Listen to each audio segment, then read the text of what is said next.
Sigurado kang ikaw si Nelson Solano? Pare na stranded ka lang sa isla kasama si Ivy. Tapos inisip mo nang ikaw si Nelson? Baka naman na-brainwash ka lang niya. Kaya nga nandito tayo. Tito Robert, baka kayong makatulong sa akin. Simula nung bumalik yung alala ko, ang boses niyo narinig ko eh.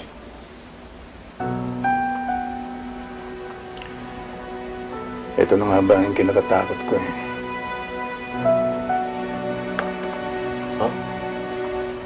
I guess it's about time na malaman mo ng totoo.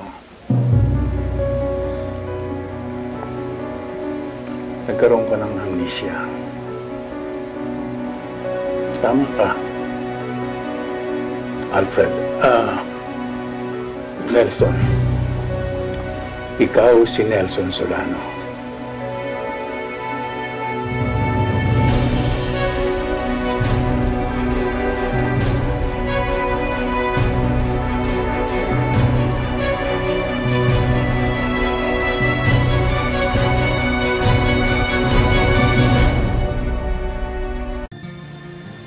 Teka lang, sandali. Fred, maraming taon na nakalipas. 20 years na yun. Gusto ng parents mo na ilayo ka sa pamilya Tan dahil nakakatanggap sila ng death threat para sa'yo. Dahil ayaw mong tigilan si Ivy. Gusto mo itong balikan.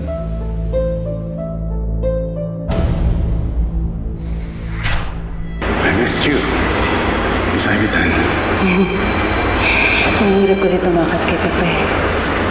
Kalimutan natin na Chinese ka at Pilipino ako. Mahal kita, Ivy.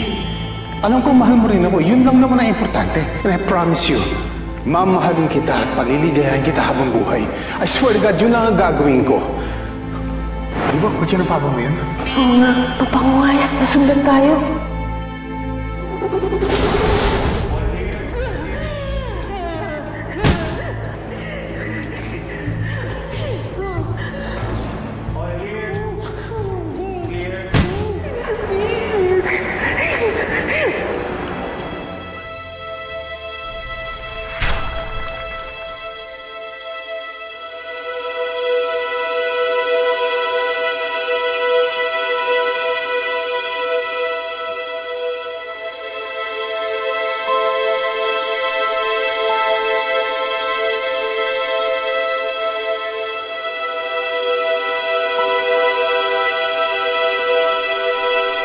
Bakit?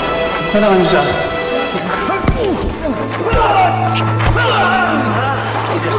Tigas mo, ha? Hindi natin tigas mo.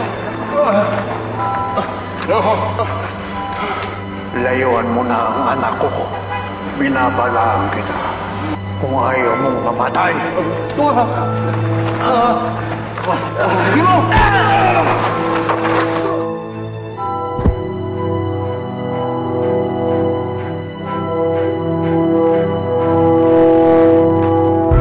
What is your name? Ulitin ko. What is your name? Hindi ko maalala. Hindi ko matandaan. Ano nga ang pangalan ko? Alfred. Alfred ang pangalan mo. Alfred Benitez. Alfred Benitez?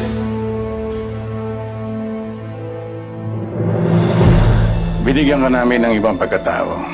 Binirenwas ka namin para maniwala kang ibang tao ka na. Pati pakikipag-unayan mo kay Ivy, pinutol namin. Ito, si Nelson Solano. Ngayon sabihin mo sa akin na hindi ikaw ang lalaki sa litratong ito.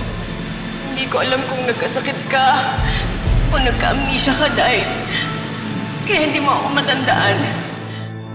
Please, maniwala ka sa nasabi ko. Paano tayo magkakanak? Hindi nga kita kilala. Ba't tigilan mo na ito? Alis na. Huwag kang umalis, please. Huwag mo akong iwan. Maniwala ka sa akin. Nagsasabi ako ng totoo. May anak tayo. Please, itang na ako. Please, alalahanin mo na ako ang mahal mo, hindi si Laura. ng pagpapanggap mo na hindi ikaw si Nelson. Papawiin kita, Nelson.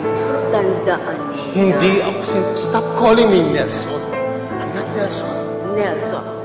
Nelson, Nelson, Nelson! Nelson! Stop it! Pati yung mga bagay na magpapaalala sa iyo sa kanya. Ako nga sinasabi ni Ivy all this time. Ako nga si Nelson Solano. Yes. Ngayon nagbabalik na ang iyong alaala. How can you do this to me? Niloko niyo ako. I've been living a lie all this time. Alfred, dapat mong maintindihan. We were just looking out for your best interest. Ayaw naming mapatay ka ng pamilya Tan. Pero ikaw ito nagpupumilit na bumalik kay Ivy. But you forced this against my will. Hindi niyo man lang inisip kung ano yung gusto ko. Binago niyo yung pagkatao ko. Sinira niyo yung buhay ko.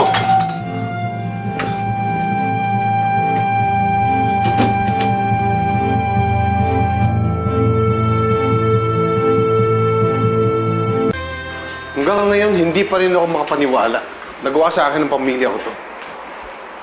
Alfred, Nelson. Tawagin mo na lang akong Alfred. Ayoko muna mahalata ni Laura. Pare, narinig mo naman sabi ni Tito Robert mo. Pinoprotektahan ka lang nila sa pamilya Tan. Oo, pero hindi sa ganitong paraan. Parang pinatay nila yung kalahating pagkatao ko.